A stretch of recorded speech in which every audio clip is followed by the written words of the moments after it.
The Arabian Desert. A vast ocean of drifting sands and scorched, sun-baked rocks. Beneath these endless dunes, oil, the lifeblood of our new mechanical century. For more than 400 years, the Ottoman Empire has ruled these lands, controlling all that's to be found here. But the Ottomans do not rule unopposed. Small bands of Bedouin rebels have united to overthrow the empire. They strike without warning and then vanish into the desert. Fighting alongside them is a lone British officer whose exploits have earned him wide renown. The world has taken to calling this man Lawrence of Arabia. In the desert, you rely on good planning, but you also hope for a dash of luck. And luck was with us when we learned of a recently derailed Ottoman train carrying a most interesting piece of cargo.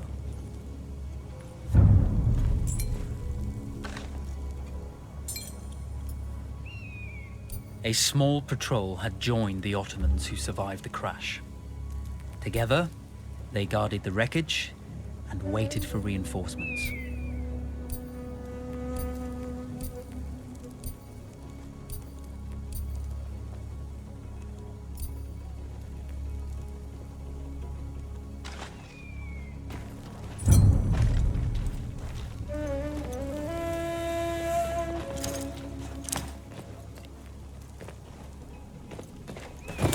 A lone fighter has just one advantage over a large enemy force. A lone fighter can move unseen.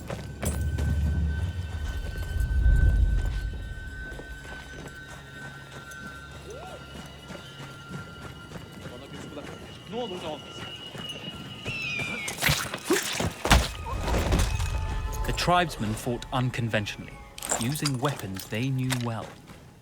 Endurance, individual intelligence, and courage were their primary assets.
Sipere dikkat! Çıkıp erkek gibi savaşsana!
When your enemy has better weapons and better equipment than you, steal from your enemy.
Come out! It's over!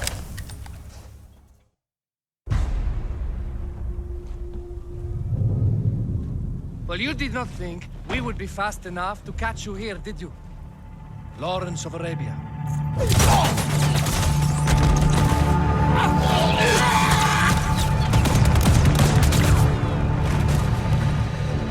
Actually, I was rather depending on it. Lawrence. Well, this is very clever. Now the hunter becomes the hunted. So who might you be? How enchanting you are, my dear. Ahmed. I'll show you enchanting. If it weren't for you, I'd be free. Free, is it? You'll be free when you're dead. And I'm happy to tell you, the Empire intends to grant you all this freedom very soon. Even now, an engine of destruction scours this desert, obliterating your allies, your families, your homes. Soon there will be nowhere to run. Nowhere to hide. Soon all that you know, and all that you love, will be ashes. You will all be free to die. Oh. Ah, you animal! Zara. Oh. Now I understand that you would like nothing more than to strip the flesh from that man's feet and send him off into the desert naked to die. But think about it. You're right. I'm sorry. My friend here, she can be a little brusque. You're going to tell me how to lie to your train, so we can lure it into a trap and destroy it. Impossible. To even begin to talk to that train, you would need an entire book of communication codes. Oh, like this one, you mean? You can never stop the progress of machines! One day, the whole world will take your lands and the precious black gold beneath its sands. We shall see, my friend.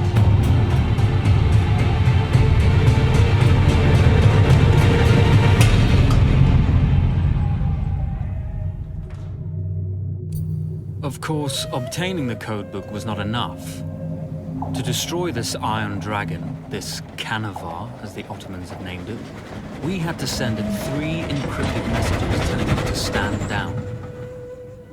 There were Ottoman outposts scattered along the railroad tracks.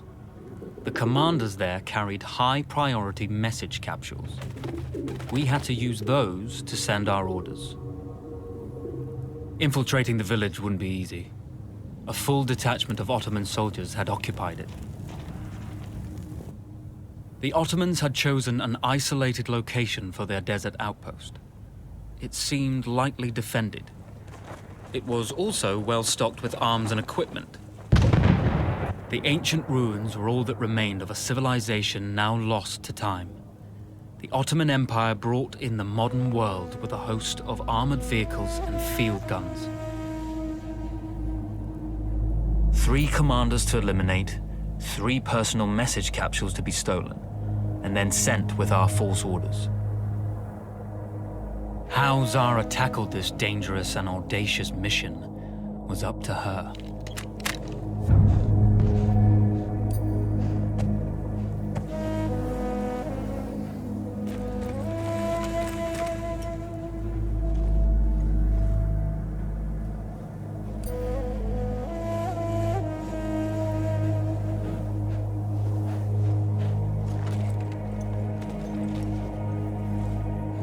The Bedouin treasured their horses, and in return, those animals granted their riders unparalleled speed and mobility.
single order wouldn't be enough. Ottoman protocol required the message to be received in triplicate before the train would acknowledge it as genuine.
a great deal of trust in Zara's capabilities.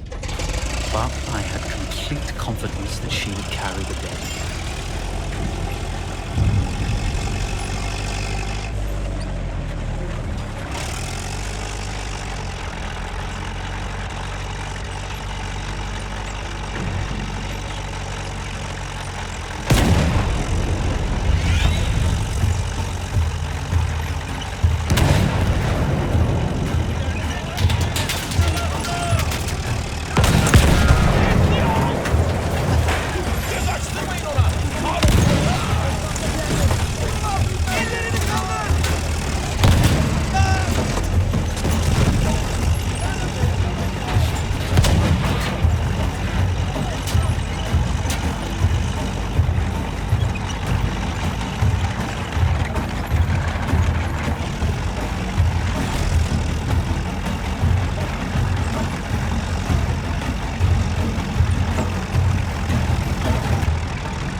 You see, the message had already been sent, my dear.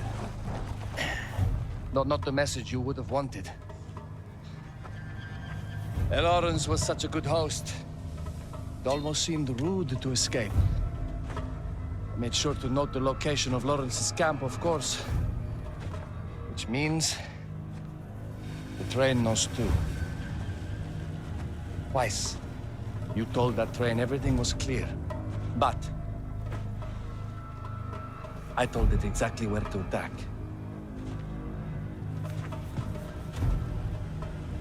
The beast has your scent, my dear. And it's coming to slaughter you and your little band of rebels. First, the firestorm from the cannon.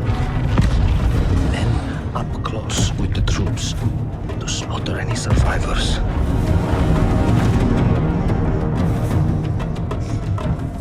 The legend Lawrence of Arabia dies tonight.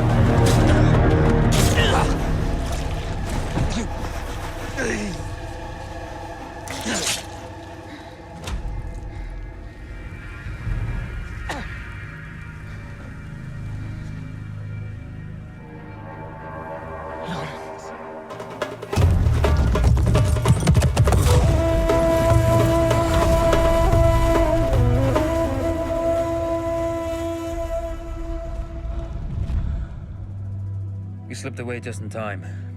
Tilkitchi was a fool to think we'd ever stay after he escaped. The carnival won't stop hunting us. No, it won't. Let me think. The train's coming a long way. So it'll have to stop to take on water. That's where we strike. Agreed. I'll deal with any sentries, then rig explosives on the track. Yes, and I'll rally our fighters.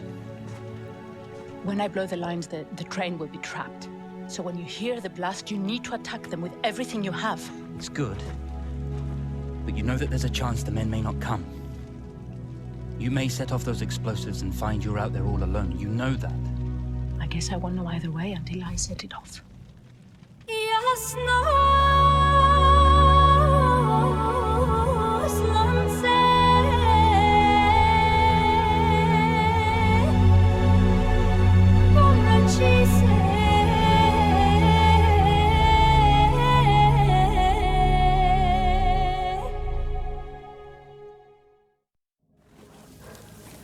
Man makes plans, and God laughs. As it turned out, the small town where we would ambush the train had a significant enemy presence. Those troops would have to be dealt with before the explosives could be set.